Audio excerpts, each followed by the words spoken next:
В прямом эфире информационного канала «Севастополя» выпуск программы «Полчаса о главном». Меня зовут Николай Скребец. Здравствуйте, уважаемые друзья. Среди толкований слово «коммуникация», оно происходит от латинского «коммуника», то есть «связываю». В словаре Ожегова, равно как и в советском энциклопедическом словаре, любой желающий может найти такое нехитрое определение. Общение, либо передача информации от человека к человеку в период взаимодействия. Сегодня мы попытаемся поговорить о проблематике информационного взаимодействия органов исполнительной власти с населением города-героя. Мой собеседник Иван Александрович Чихарев, директор Департамента общественных коммуникаций правительства Севастополя. Здравствуйте. Здравствуйте. Мы работаем в прямом эфире. Я обращаюсь к нашим телезрителям, естественно. Вы, уважаемые друзья, можете принять участие в нашей беседе, позвонив по телефону 54 62 72. А мы начинаем.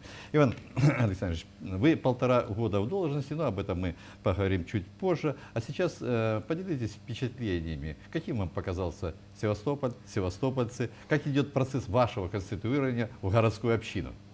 Ну, не 1,5 года, а немногим более месяца. 1,5 месяца, извините, Да, это я оговорился, месяца. да. Хотелось бы, чтобы было подольше, но пока, к сожалению, вот так. И что еще хотел бы сказать, вот здорово, что вы начали с дефиниции, да, с определения того, что такое коммуникация. Я бы добавил еще один очень важный момент к этому определению. Это связь, это передача информации, но процесс взаимный, то есть это процесс передачи информации от коммуникатора к аудитории, от аудитории обратно. Поэтому это очень важно понимать, это взаимное общение, это очень важный акцент. Что касается Севастополя, то это крайне интересный опыт, это время, да, о котором я, конечно же, буду рассказывать своим детям, внукам. Это город, который продолжает творить историю. Это не только город с уникальной исторической памятью, это город, жители которого, севастопольцы, продолжают быть такими вот активными историческими персонажами. В городе? Да, мне комфортно в городе. Ну, мы с вами перед эфиром обменялись. Тут лучший климат в России, на самом деле. Ну, к сожалению, работы много и не получается, наверное, должным образом насладиться климатом. Но здесь тепло, и если слушать и слышать, то это не только тепло солнечное, да, это душевное тепло, потому что это люди, которые, вот вы спросили о севастопольцах, многие несут и большой жизненный опыт, и жизненную, житейскую мудрость. И действительно, если общаться, слышать и слушать, то это тепло раскрывается. Хорошо. Приятно слышать мне, коренному севастопольцу, вот такое мнение. В день представления вас в должности главой города была поставлена, в общем-то, архисложная, наверное, задача в кратчайшие сроки переформатировать и повысить качество работы самого департамента, то есть, я понимаю, аппарата. Вы сами определили тогда же ключевым моментом преодоления коммуникационного разрыва между деятельностью правительством, скажем так, и населением. Какие вот средства и методы необходимо, в общем-то, принять на вооружение, чтобы в кратчайшие сроки выполнить задачу главы города и, в общем-то, ну, свое, наверное, предназначение, я так понимаю. Да, действительно, задач много. Есть несколько основных направлений, на которых мы уже сосредоточились, сфокусировались и будем продолжать, вот, собственно говоря, очень серьезно работать. Но прежде всего это ключевые общественные организации, особенно, вот, скажем так, социально чувствительные. Из всех организаций мы, конечно, с особым трепетом, и в силу того, что я сказал выше, это мой личный, больше, да, не профессиональный даже долг, мы особое внимание уделяем ветеранам, пенсионерам. Ветераны — главные люди в городе, без всякого преувеличения. И это, опять же, коммуникация очень продуктивная, серьезная и важная для нас, потому что мы помогаем, мы подставляем плечо, а ветераны делятся мудростью, передают нам опыт, без которого мы, наверное, не смогли бы грамотные управленческие решения принимать. Это первое. Второе, это, конечно, из блока взаимодействия с общественными организациями я бы выделил, ну, как сейчас принято говорить, социально ориентированные общественные организации, а на самом деле те, которые готовы что-то менять вокруг себя к лучшему, действовать, делать что-то руками, думать головой и преобразовывать окружающую действительность, преобразовывать мир к лучшему. С такими активными, ответственными, социально ориентированными НКО мы планируем работать в первую очередь. Вот. Ну, конечно, это совершенно новое качество работы со средствами массовой информации. Мы проводим регулярные встречи. Но вот, мне кажется, что если говорить о приоритетах, то я сказал о главном. Это все-таки ключевые группы общественности. Вот цель для их преодоления информационного разрыва, с которого мы, в общем-то, и начали между деятельностью правительства и населением, вы особый акцент уделили, ну, судя по интервью, да, общественным организациям это одно, экспертным советам, общественным советам и дискуссионным клубам. Всегда ли вот общественные институты, ну, опять же, руководствуясь пресловутой статьей 50 Гражданского кодекса, там их великое множество, да, некоммерческих, ну вот всегда ли эти институты отражают, в общем-то, интересы севастопольцев, интересы населения, и как вы намерены взаимодействовать, ну, с той же, извините, общественной палатой города, где конфликтная ситуация не прекращается уже довольно длительное время? Ну, действительно, общественные организации, их существует огромное множество, а вот и советы, и особенно общественная палата, это не в чистом виде общественные организации, такие, по сути дела, медиаторы, да, это посредники, которые нам помогают вот в этом двустороннем процессе коммуникации. Поэтому я бы разделил все-таки вопрос там, да, на две части. Что касается экспертных советов и общественных советов, дискуссионных клубов, да, которые помогают донести мнение севастопольцев до сведения органов государственной власти, повлиять на какие-то решения. Один дискуссионный клуб мы уже основали, у него уже есть серьезная повестка работы, рабочее название «Графская пристань» этого клуба, он проходит в Морской библиотеке, этот формат. Мне кажется, это очень интересно, содержательно, и очень многие представители городской общественности там с удовольствием общаются. Естественно, я советуюсь с очень многими экспертами, и представляющими университетскую среду, и ведущие общественные организации, поэтому этот процесс идет, и мы, наверное, в ближайшее время выйдем на оформление, конституирование такого общественного совета при Департаменте общественных коммуникаций. Что касается общественной палаты, это важнейший институт и на федеральном уровне, и на региональном уровне, но, к сожалению, в настоящее время его работе мешают неустранимые противоречия. Конечно, это внутреннее дело общественной палаты, но наша задача, вот как я и говорил в отношении социально ориентированных НКО, наша задача вывести на продуктивность, на конструктив общественное обсуждение. Общественные дела все-таки связаны с какой-то пользой, с общим благом. И поэтому мне кажется, что здесь нужно уходить от разногласий и пытаться помочь силами правительства, силами общественной палаты, тем социальным институтам, группам, нуждающимся, которые хотят быть услышанными, которые нуждаются в помощи. Вы прекрасно знаете науку конфликтологии, я не сомневаюсь. Вы не считаете, что они уже прошли точку невозврата, и только вмешательство третьей силы может эти противоречия устранить? Ну, это вопросы политические. Мы договорились обсуждать коммуникации. Да, с точки зрения коммуникации пути есть. Хорошо. Много, в общем-то, обсуждений было и нелицеприятных высказываний севастопольцев в отношении генплана. О нем мы сегодня не будем говорить. Я хотел бы перевести наш разговор в плоскость такого же по важности, да, или такого же составляющего по важности документа, как стратегия социально-экономического развития Севастополя. Об этом мы поговорим чуть позже, после итогового сюжета моего коллеги Святослава Данилова. Работа над проектом стратегии началась еще год назад. Документ обсуждали на 2 стратегических сессиях, и только после этого был представлен в законодательное собрание. Затем стратегию доработали с учетом поправок от федеральных ведомств. В итоге в Минэкономразвитии проект был одобрен.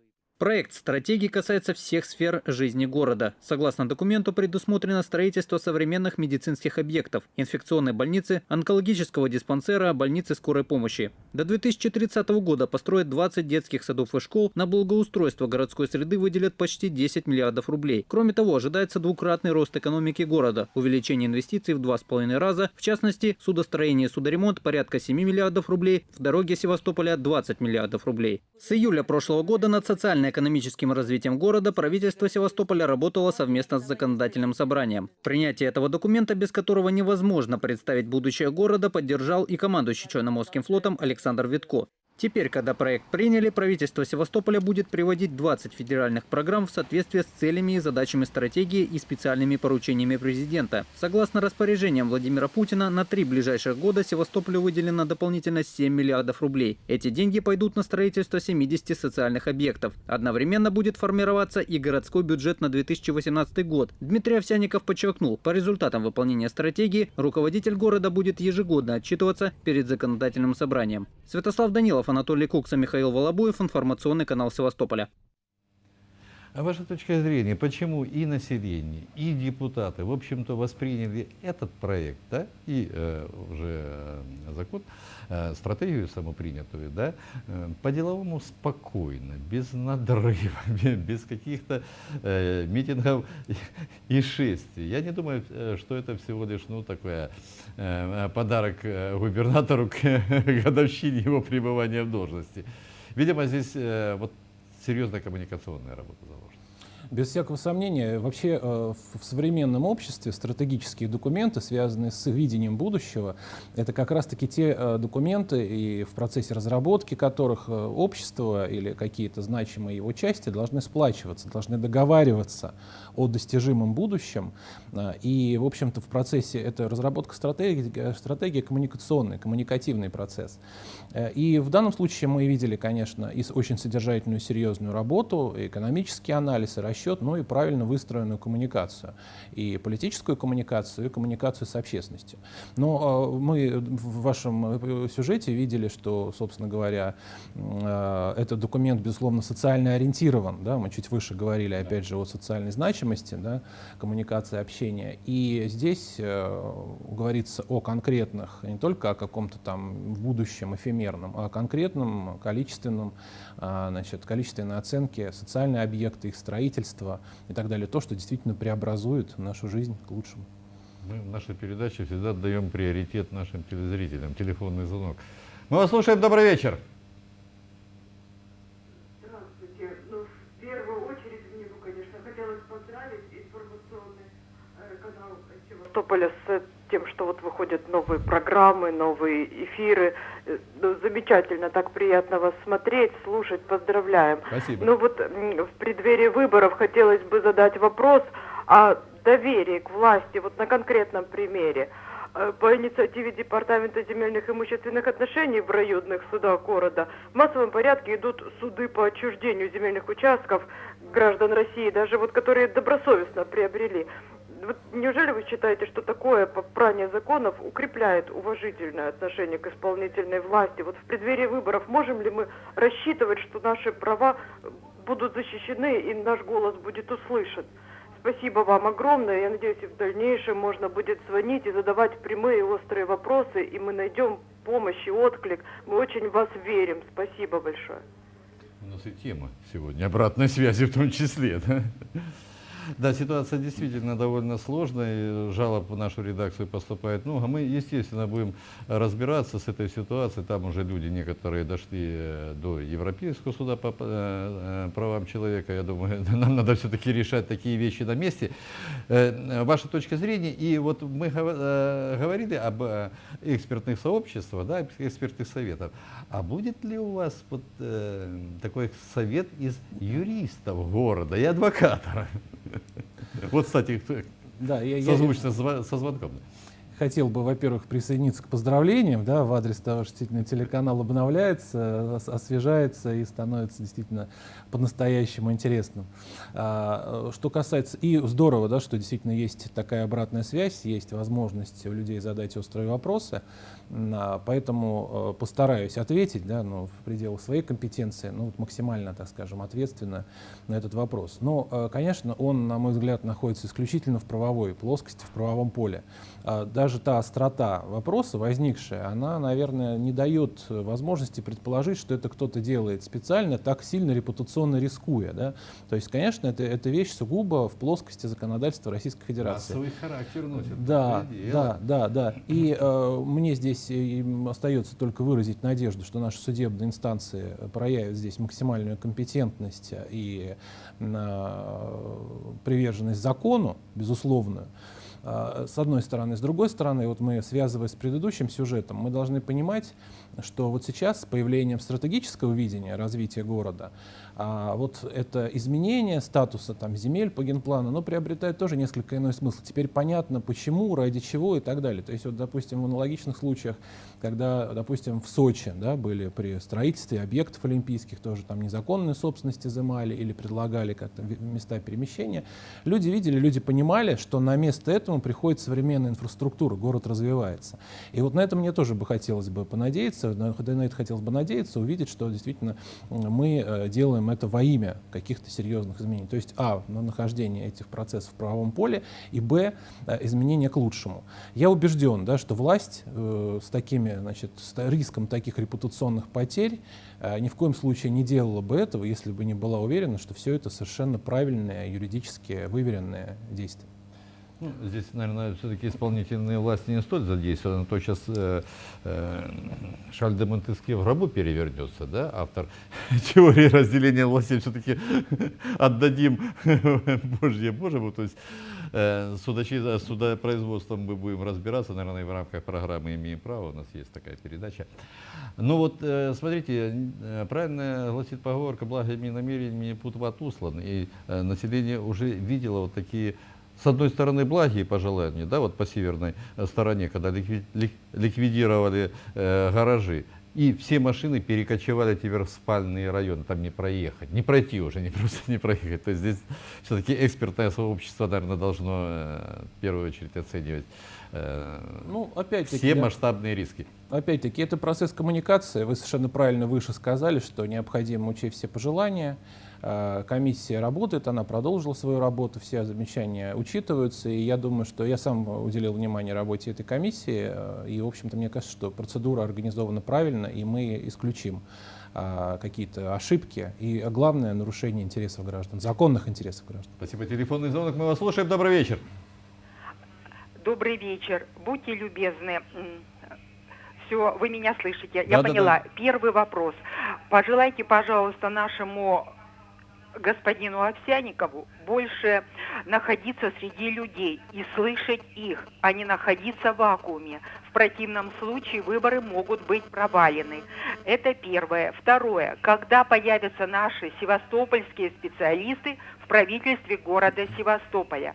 Гостей много, а работы нет. Спасибо за ваше мнение.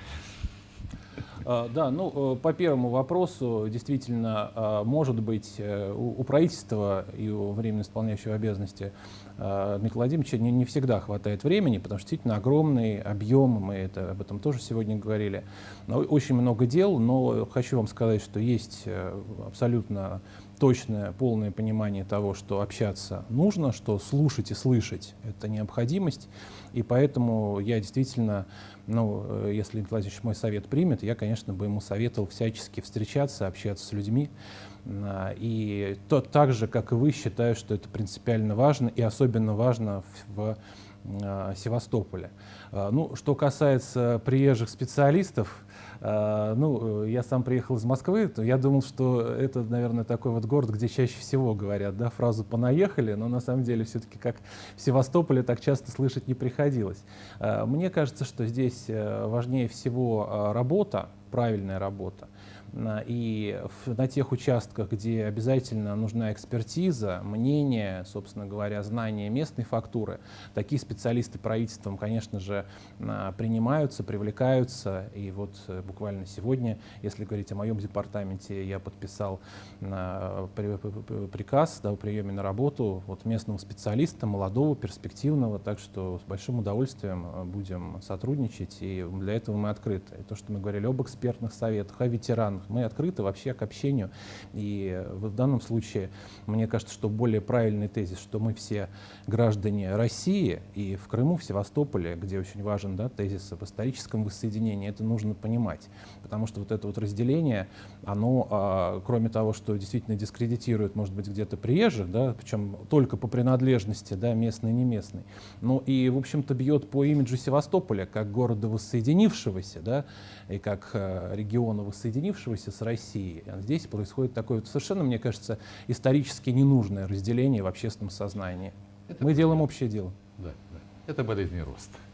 Время нашей программы, к сожалению, истекло. Так банально я ее и заканчиваю. Иван Александрович Чихарев, директор департамента общественных коммуникаций правительства Севастополя, был у нас в гостях.